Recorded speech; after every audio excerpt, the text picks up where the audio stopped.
जय श्री राम, जय हनुमान, जय बालाजी महाराज की जय, माता रतनगढ़ वाली जय, महाराज कुंवर बाबा सरकार की जय हो।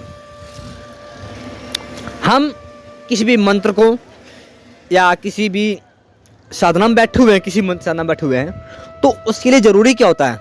मुख्य तौर पे कुछ बहुत महत्वपूर्ण नियम बताऊंगा आपको, जो अपने कर लिए आपको सफलता 100 के 100% होगी। यदि आप किसी मंत्र को ब्रह्म मुहूर्त में जाप करते हैं, है ना, किसी भी मंत्र को यदि आप ब्रह्म मुहूर्त में जाप करते हैं, यानी कि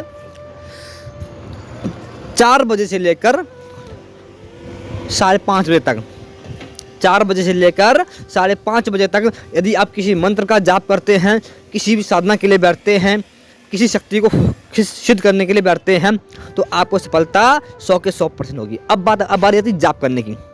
जाप कैसे होता है? जैसे कि आप बैठे हैं तो आपकी दिशा महत्वपूर्ण लगती है, दिशा, है ना। आप जो है यदि हनुमान जी की साधना कर रहे हैं, पंचमुखी हनुमान जी की, है ना, तो आप उत्तर के लिए मुख करके बैठ सकते हैं। माता काली कर रहे हैं तो उत्तर दिशा के लिए मुख करके बैठ सकते हैं, है ना। और शिव जी कर रहे हैं तो भी आप बैठ सकते हैं पूर्व पश्चिम, ठीक है। और भैरव जी की साधना के लिए बैठे हुए हैं तो आपको जो है दक्षिण दिशा के लिए मुख करना पड़ेगा, है ना। और बाकी फिर ये है कि आप पूरब और पश्चिम किसी भी देवी देवता की मंत्र साधना कर सकते हैं बैठकर, है ना। तो बैठ गए। अब बारी आती है मंत्र जाप की।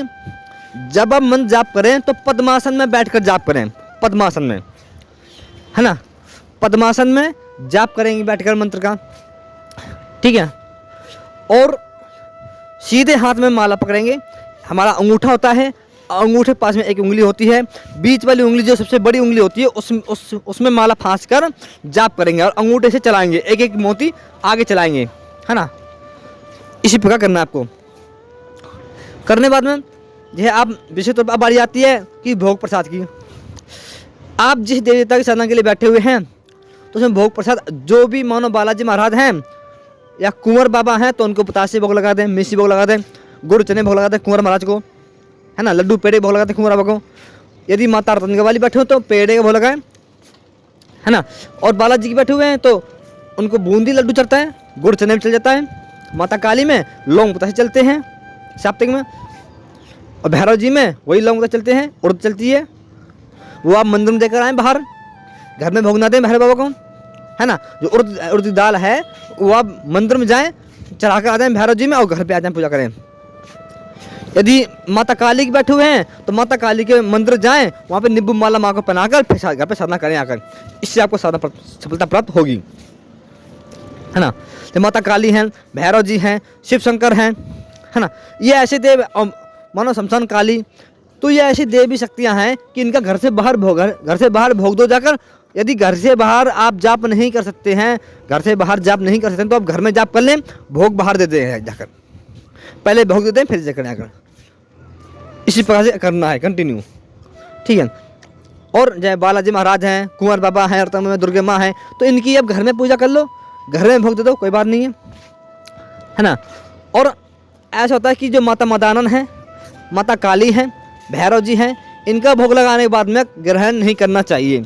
यानी कि देखो कुछ भोग होता है ग्रहण नहीं करना, जैसे मैंने हम बात करें हम तो भोग है, अब उड़द दाल है, वह बाहर चढ़ा कर आ जाए, घर में नहीं खाते आप, है ना। जैसे आपने मिश्री भोग लगाया भैरव जी को, वो आप खा सकते हैं।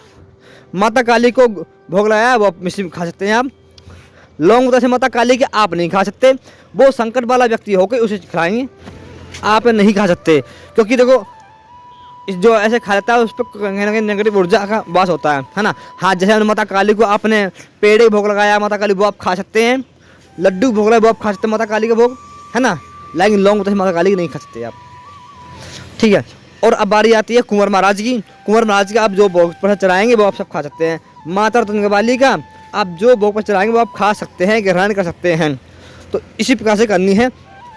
और ब्रह्म मुहूर्त में जो जब जाप होता है उस टाइम क्या होता है, देवी शक्ति बिल्कुल मतलब कि पास में होती है। यानी कि ब्रह्म मुहूर्त में देवी शक्ति बहुत जल्दी खुश होती है पूजा करने से, और बहुत जल्दी उनकी सिद्धि प्राप्त होती है, बहुत कुछ प्राप्त हो जाता है ब्रह्म मुहूर्त में। क्योंकि यदि हम रात्रि में कर रहे हैं, है ना, यदि मानो हम दिन में करते हैं तो उसमें क्या है, बहुत समय लगता है हमारी ध्वनि उन तक पहुंचने में। और जो यानी एक्टिव होती शक्ति, शक्ति जो है देवी शक्ति एक्टिव होती है ब्रह्म मुहूर्त में, है ना। तो इसी प्रकार से आपको ब्रह्म मुहूर्त में साधना करनी चाहिए, मन जब ब्रह्म मुहूर्त करना चाहिए। और देखो ऐसा है, मैं आपको सलाह तो यही दूंगा कि आप यदि नॉर्मल जाप कर रहे हैं तो आप बिना गुरु कर लें, कोई बात नहीं है। लेकिन यदि आप कोई मंत्र वैसी तंत्र मंत्र साधना कर रहे हैं तो उसके लिए आपका गुरु होना आवश्यक है। गुरु नहीं है तो आप मार कहीं ना कहीं खा जाएंगे। आपको कुछ पता नहीं है, ज्ञान नहीं है, आप करने बैठ जाओगे। मानो एक बात देखो, आपको कभी साइकिल चलानी, आपने साइकिल चलाया नहीं और आप बाइक लेकर चल दोगे तो आप गिर जाओगे ना। तो इसीलिए ठीक है, इसी प्रकार से आपको सफलता प्राप्त 100 के 100% होगी, जैसे हमने भी सफलता प्राप्त की है और आप भी सफलता प्राप्त करें इसी प्रकार से, ठीक है। और वीडियो अच्छी लगे लाइक करें और जो हमारे चैनल को सब्सक्राइब करना बिल्कुल ना भूलें और बेल आइकन घंटी भी जरूर दबा दें। हम ऐसी अनेक जानकारियाँ आपको देते रहेंगे। जय श्री राम, जय हनुमान, जय माता रत्न वाली, जय महाराज कुंवर बाबा की, जय मेरी मात कालका रानी।